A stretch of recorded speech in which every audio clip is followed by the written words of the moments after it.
kan kita tahu kalau ada program dari HKBP tentang pengiriman misionaris ke Afrika, sedangkan banyak anggota jemaat HKBP di seluruh Indonesia ini taraf kehidupannya masih di bawah, bisa dibilang kategorinya miskin. Bagaimana pandangan Anda? Baik, saya melihat secara rohani dulu ya.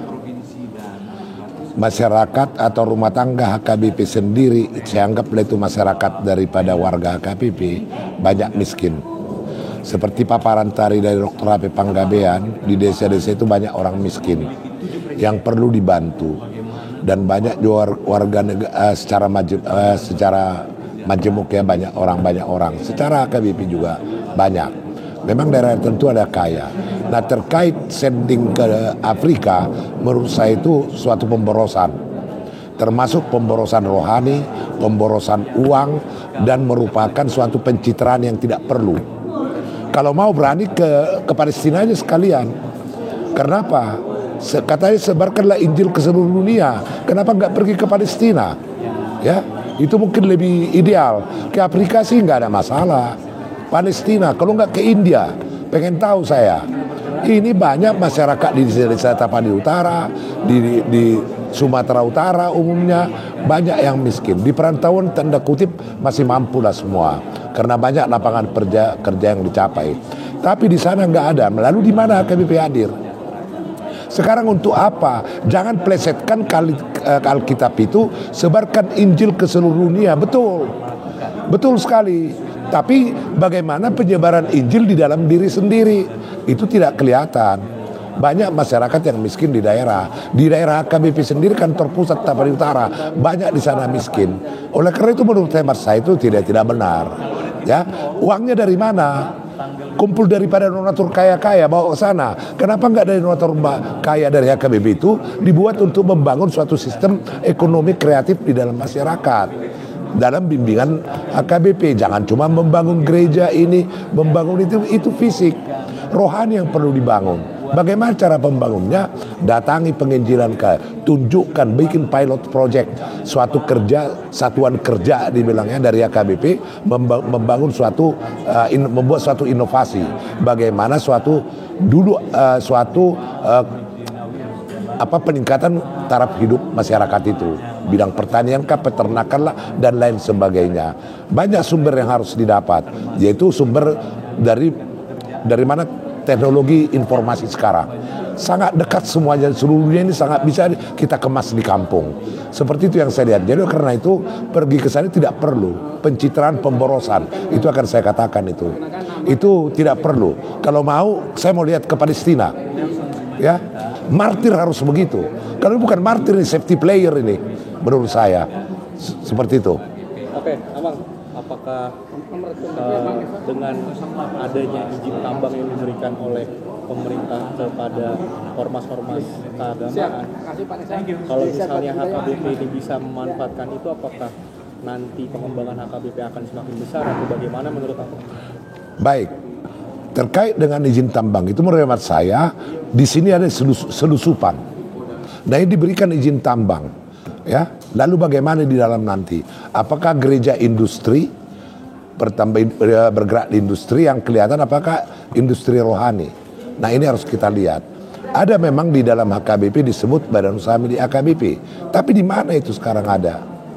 Ada aset-aset maupun badan usaha milik HKBP yang tanda kutip tersembunyi, terutama daerah Riau. Kemana itu? Nggak kedengaran kemana-mana.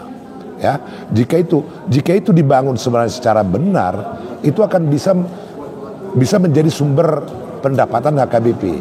Mungkin penambahan gaji pelayanan. Tidak harus selalu mengharapkan daripada sumbangan-sumbangan ataupun seperti model franchise yang dilakukan sekarang ke mana, resort-resort. Karena 55% diambil. Setiap kegiatan apapun di resort itu akan ditarik ke pusat 55%. Jadi seperti franchise menurut saya. Selalu gaji yang dibicarakan, gaji. Jangan heran, banyak anak-anak pendeta sekolah di luar negeri. Banyak anak pendeta sekolah ini, oke, pintar itu karena gajinya cukup. Nah, coba kita bayangkan sekarang itu ada seorang miskin orang tua memberikan hamoleateon ya, ke gereja, lalu diberikan juga amplop kepada pendeta. Coba. Tapi mereka lupa itu. Membuat anak-anaknya kehidupannya seperti itu adalah sumbangan orang miskin itu. Ingat, Tuhan itu jangan sampai kena tulah. Itu aja peringatan saya. Karena sudah banyak saya lihat. Banyak omongan yang saya dapat. Itu. Jadi dengan izin tambang tadi, menurut hemat saya itu abu-abu. Binalah industri, bangunlah industri tambang kerohanian. Bukan tambang fisik. Ini seminar hukum adat ini sangat bagus. Ya, seharusnya ada seminar hukum adat terutama KBP karena gereja sekta suku ya, KBP Batak gitu ya. Harusnya itu bekerja sama. Ini mana ada yang lihat? Padahal sementara Eporus sekarang itu tradisinya mengulosi melulu gitu loh. Setiap apa diulosi, setiap apa diulosi. Lalu apa? Apa hasilnya kepada masyarakat? Apa masyarakat jemaat yang merupakan Batak ya? Nah itu yang saya lihat yang sulit saya terima ya. Jadi kalaupun sending ke Amerika itu dan tambang ini, tolonglah dipisahkan ya. Kalau mau seharusnya rumah tangga HKBP dulu diperbaikin baru ke orang lain. Jangan sebarkan Injil di kampungnya aja belum ada. Langsung ke sana mau ngapain? Supaya lipu wartawan masuk TV seperti itu. Ya, terus foto sama presiden. Wah, bawa Eporus HKBP pergi ke apa? Karena Yesus berani masuk ke situ. Jangan pendeta yang udah aman-aman Afrika, apa itu? Amannya di situ. Coba ke Palestina, saya baru salut. Ya, baru kekristenannya teruji. Martir saya anggap, ya. Tapi ingat, dia kembali ke Indonesia ini menjadi apa nanti? Setelah diketahui orang-orang misinya ke sana apa. Nah, kalau jago dia, punya talenta, punya hikmat dari Tuhan, harus berani dia ke Palestina, bukan ke Afrika. Atau kalau memang demikian adanya, pergi ke dasar. Anak kecil inilah yang kucintai, kata Yesus. Inilah yang punya kerajaan surga. Anak kecil itu dalam arti kemiskinan. Banyak di kampung-kampung, termasuk di kampung-kampung kita semua di Sumatera Utara yang umumnya berwarga negara sebagai warga Batak, seperti itu.